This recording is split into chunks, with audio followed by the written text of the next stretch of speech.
Estamos de regreso en esta semana en el Congreso. Vamos ahora con la información del trabajo en el Senado de la República, donde fue aprobado el decreto para declarar el 2 de junio de cada año como el Día Nacional de la Lucha contra los Trastornos de la Conducta Alimentaria. Además, el Senado de la República aprobó con 61 votos a favor, 9 en contra y 2 abstenciones autorizar al presidente de México para que permita a elementos de la Armada de nuestro país salir para participar en 3 ejercicios multinacionales que tendrán lugar en junio y agosto próximos en las costas de Bahamas, en las costas del sur de California, Estados Unidos, y en la costa de Cartagena de Indias, Colombia. Previa a la votación, el PRD se pronunció en contra de autorizar la participación de México en el ejercicio a realizarse en las costas del sur de California, bajo el argumento de que el Senado tiene que ser congruente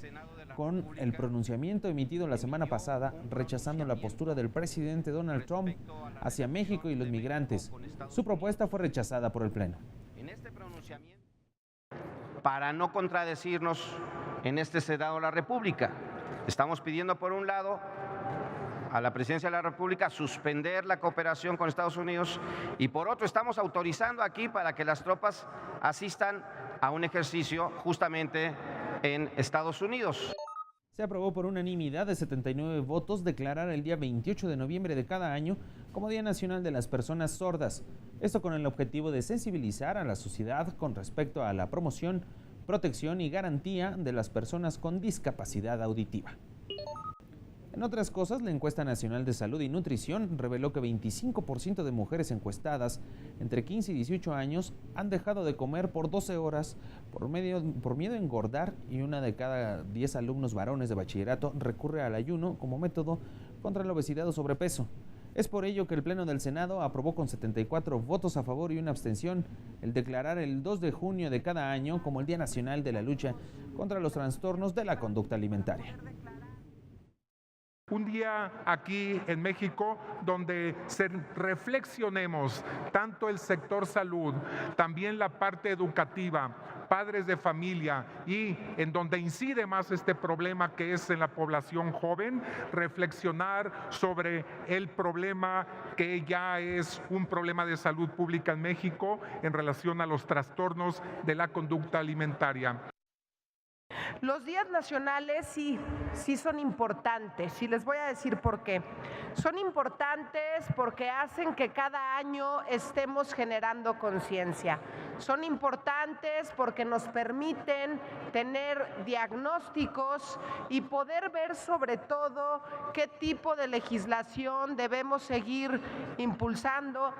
y qué tipo de políticas públicas son las que requerimos. El Pleno del Senado de la República aprobó sin discusión y con 76 votos a favor reformas al artículo 53 de la Ley de Caminos, Puentes y Autotransportes Federal,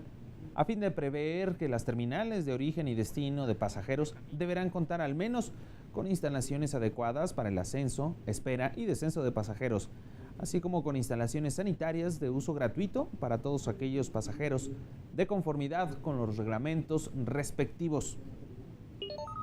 En México, según el Instituto Nacional de Estadística y Geografía, 2.5 millones de habitantes tienen limitación para caminar o moverse, más de 1 millón para ver y 1 millón para hablar o comunicarse y para escuchar. Discapacidad que en ocasiones les impide el acceso a la justicia en igualdad de condiciones.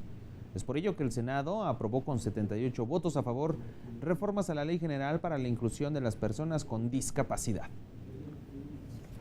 Cuando se trata de acceder a la justicia, pues también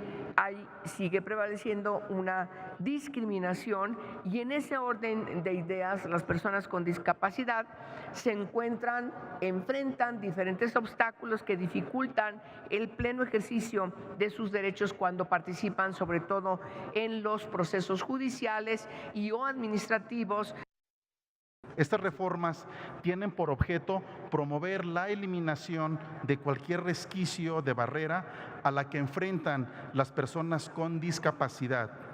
cuando acuden ante alguna institución de procuración, administración e impartición de justicia. Aún queda pendiente implementar medidas legales que garanticen el acceso de estas personas a la justicia.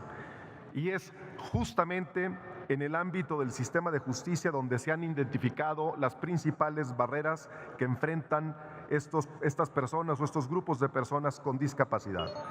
El Pleno de la Cámara de Senadores aprobó por unanimidad de 76 votos reformas al artículo 152 de la Ley del Instituto de Seguridad Social para las Fuerzas Armadas Mexicanas. Su objetivo, homologar el derecho de la licencia de maternidad con lo establecido en la Ley Federal del Trabajo en cuanto al manejo de las semanas que se otorgan para este concepto. Previa a su votación, el dictamen fue fundamentado por el senador Fernando Torres. Que las mujeres que están en el régimen del apartado B y en su fracción 11, es decir, aquellas que están al servicio del Estado, igual que las demás trabajadoras, pudieran también resolver, de acuerdo a su circunstancia personal, de salud o de alguna otra situación que considerara, la posibilidad de ajustar sus semanas, es decir, el mes anterior al día del parto y los 2 meses posteriores a ese parto, los pudieran acomodar y de tal suerte que pudiera gozar de este privilegio, de este derecho. Luego de escuchar el objetivo de la reforma al artículo 152 de la Ley del Instituto de Seguridad Social para las Fuerzas Armadas Mexicanas, los grupos parlamentarios fijaron postura a favor. Homologar el derecho de la licencia de maternidad establecido en el artículo 170 de la Ley del Trabajo, donde dispone un descanso de 6 semanas anteriores y 6 posteriores. Asimismo, se incorpora el supuesto donde un hijo haya nacido por cualquier tipo de discapacidad que requiera atención médica hospitalaria, hipótesis donde habrá un descanso de hasta 8 semanas posteriores al parto. Reconoce como una prestación de seguridad social de las mujeres trabajadoras el derecho a elegir la forma en que podrán disfrutar la licencia de maternidad siempre y cuando su condición de salud lo permita, posibilitando que permanezcan más tiempo con el bebé o la bebita recién nacido a fin de contribuir a su desarrollo físico, psicológico, emocional en esta primera etapa de su vida. Incrementa de 4 a 5 el número de integrantes de la sección instructora de la Cámara de Diputados. Todos los detalles se los platicamos después de esta pausa.